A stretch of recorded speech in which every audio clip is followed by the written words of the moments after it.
Hello everyone, and welcome to an exciting episode of Skarest on Gaming, where we take a peek at the news and commentary from around the gaming universe. We'll be having a little bit of Super Mario RPG in the background. Going to have a slight change in format compared to what we were having before, but we'll go over that in just a moment.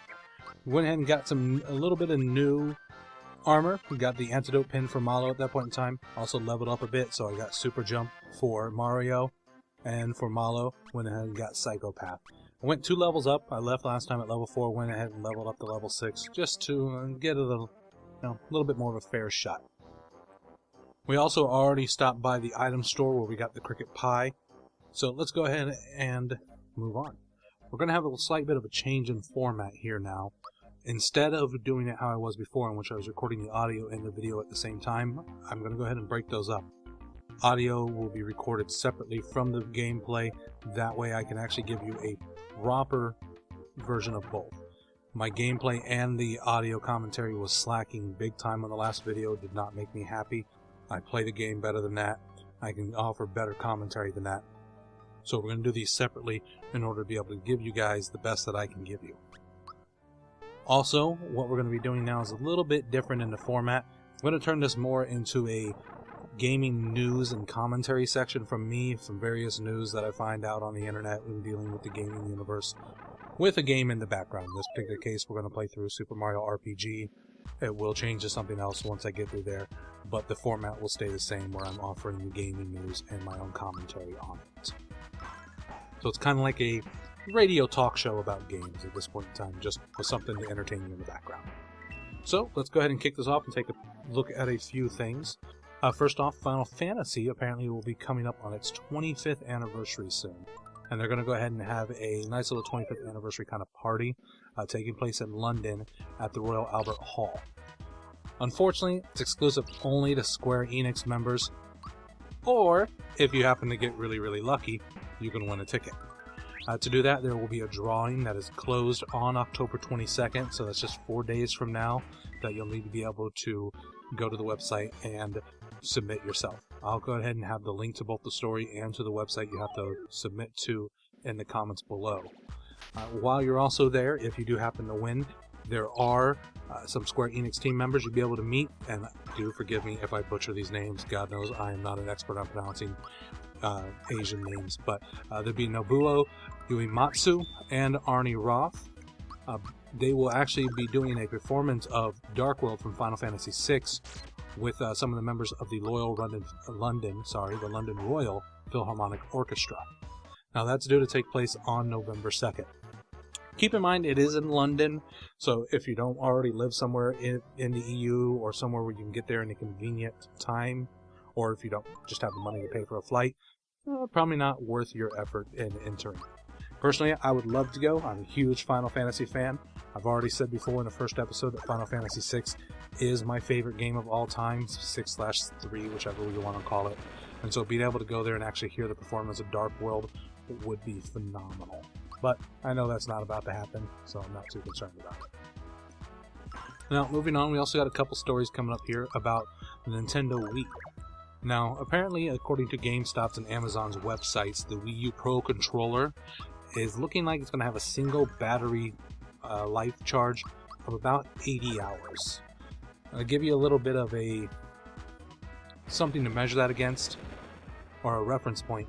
The PS3's controllers, it's about 20 or 25 hours. So 80 hours on a single charge battery, and this is for the Wii U Pro Controller, is really good. So if they can get other wireless to do that when it comes to the PS3, or eventually the PS4, I guess would be a better way to put it, or with the whatever the Xbox calls their next one, those would both be fantastic. If that happens, we'll see, but that kind of long battery life is actually really nice. Now, this hasn't been announced by Nintendo themselves at this point in time, but with two big players in gaming both having the exact same description on their websites, it seems rather likely. Now, the one bad news about all of that was also discovered is that apparently the Wii U Pro Controller will not be backwards compatible with Nintendo Wii games. So you're going to need to keep a hold of those classic controllers. That really makes me sad. The Wii U Pro Controller, as most people, if you've seen it at all, have determined, it's basically an Xbox 360 controller. It looks the same as a 360 controller. The only real difference is there's a swap between the buttons and the second or the right analog stick. Otherwise, it's a 360 controller. I would have liked to have this for some of the games that are out there now. I don't like using the Wii wiggle stick, and even the games that allow you to use it more like a controller, like the Super Mario games, and you have to turn it sideways though, it's not very user-friendly. It's not ergonomic at all for your hands, especially in my case. I'm a bit of a bigger guy. I'm 6'3", I got big hands. I need a controller that works. That's why I love the original first Xbox controller, that behemoth of a monster, because it felt good in my hands. I think the best one out there, for at least feels good to me, is the current 360 controller. So with their design with the Pro, kind of fits into that fairly well. I think that will work well, but we'll just have to see until I can actually get my hands on it for the first time and try it out, which won't be until the system's actually released, which I believe that date is November either 16th or 18th. It's sometime in November. That part I know for sure. Now, also, apparently, Mikel Ancel, who's the creator of Rayman, I'm not sure if he pronounces his name Mikel or Michael, but he's apparently shown a lot of love for the Wii U's primary controller. Now, the primary controller for the Wii U is the one that you see that has the 6.2-inch screen in the middle of it. So it's a dual analog stick, has the traditional D-pad, the traditional 4 buttons, has the trigger buttons, but it also has a 6.2-inch LCD screen, I believe it's LCD at least, screen in the middle of it, as well as having a front-facing camera. Now, according to Mr. Ancel, the reason he happens to be a big fan of it is that he was impressed with the, quote, crazy response time, and it has an extremely low latency of about 1/60th of a second. Now, what makes that extremely nice is the fact that with the Wii U, you will be having the console itself on the TV showing HD video. Plus, you'll have on the controller the ability to show completely separate video of the game, with it moving at 60 frames a second, which means with that latency, you're looking at 1 frame of latency. Now, that happens to be really good, especially for a wireless controller. Not a real reason to not love that. Now, I've mentioned before, I happen to be looking forward to the Wii U, and the Wii U controller is probably the primary reason. I'm very happy with the fact that they finally decided, let's up our game, and we're going to actually sit here and release something that has high definition graphics. It's about dang time. But with the fact that they're also releasing it with a controller that, in my opinion, is actually something cool this time, whereas the original Wii's controller, while it was different, wasn't really cool in my opinion. So they're going to come out with something a little nicer, a little different, something a little more pizzazz this time, and I think that's going to add a lot of flavor and a lot of character to the gameplay. I mentioned in the first video, and I'm just going to go ahead and reiterate in this case, why I think that's going to add a lot of different flavor and a lot of different character to the ability to play the games, is just, and this is coming from a guy who's not at all a game developer, so the ideas that game developers will come up with is immensely going to be higher with the various concepts and the various ideas that they'll be able to come up with for uses of this. But my main thoughts were things of the nature like RTSs. RTS games generally haven't done all that well on console systems. It is better off as a PC-style system, just because of how the nature of the game is.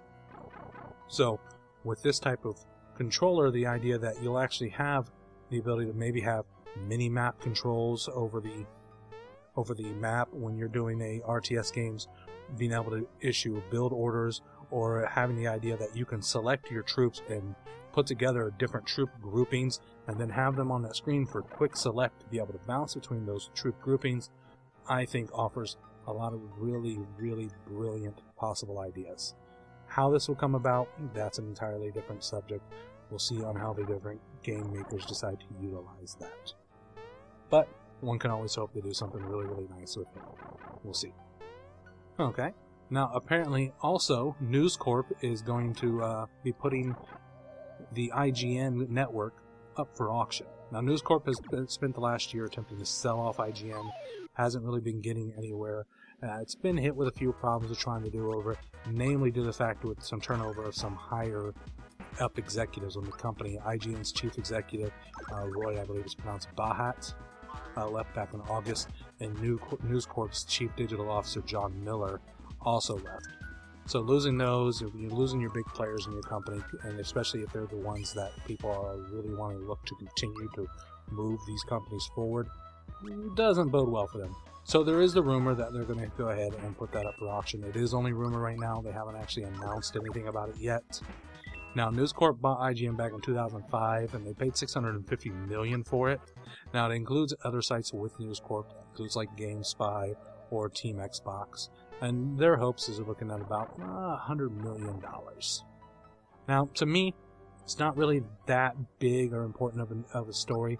I don't imagine there's going to be that big of a change within them right away.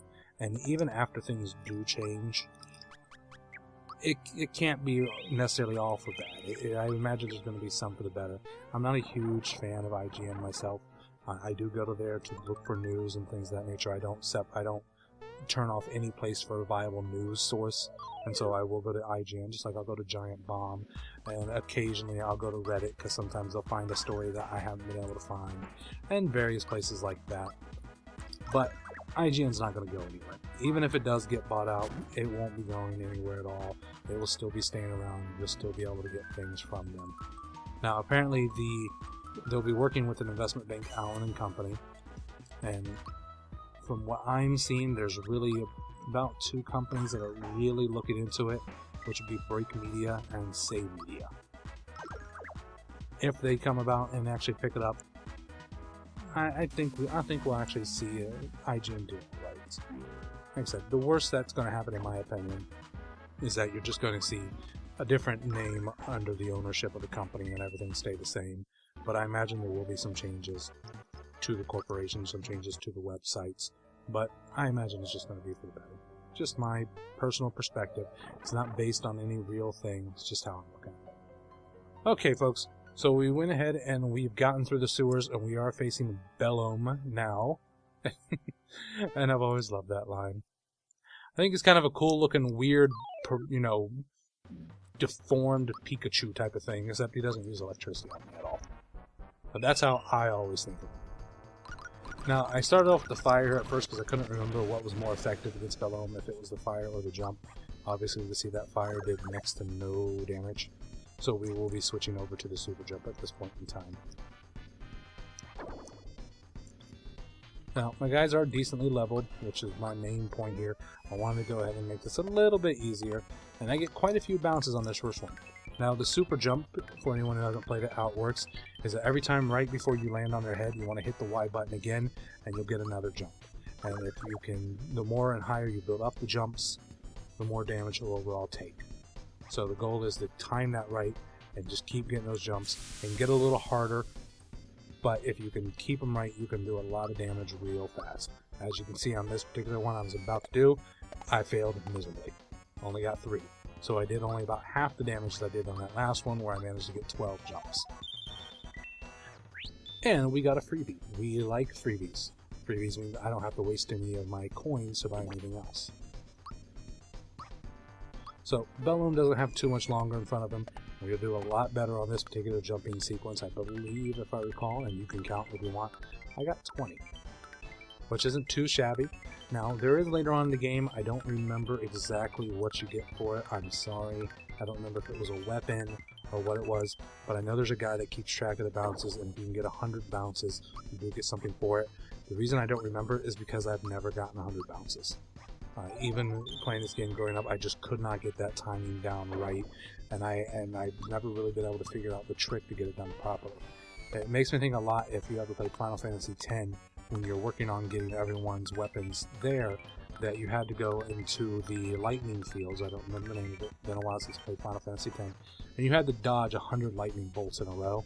The only reason I managed that is because I saw a video of a person showing a spot where you could keep doing this and time it perfectly.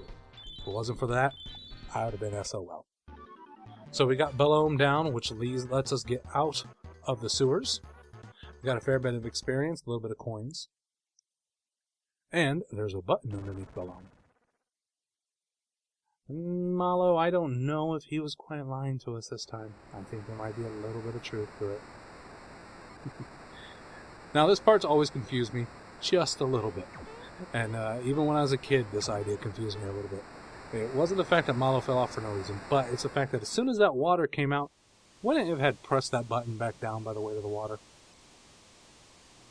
I guess not. But that's what my thought was. And we have now reached the Midas River course. I remembered how to do this first part. The second part, I had to get a little refresher on doing it with the jumping. As you're going down, you can see that we got the normal gold coins. I wasn't all that concerned about them because I forgot the fact that you do want to try to collect at least 60 of them. But I was concerned about picking up the frog coins, so I did pick up all the frog coins that I saw on the way down. I know there's more that I missed, but I can always go back and get those at a later point in time. In this one, all you're doing is you're floating down the river. You hit B, you can fight against the current a little bit, but you're not going to be able to constantly fight against it. And we got our third frog coin, and we're at the end of the river course.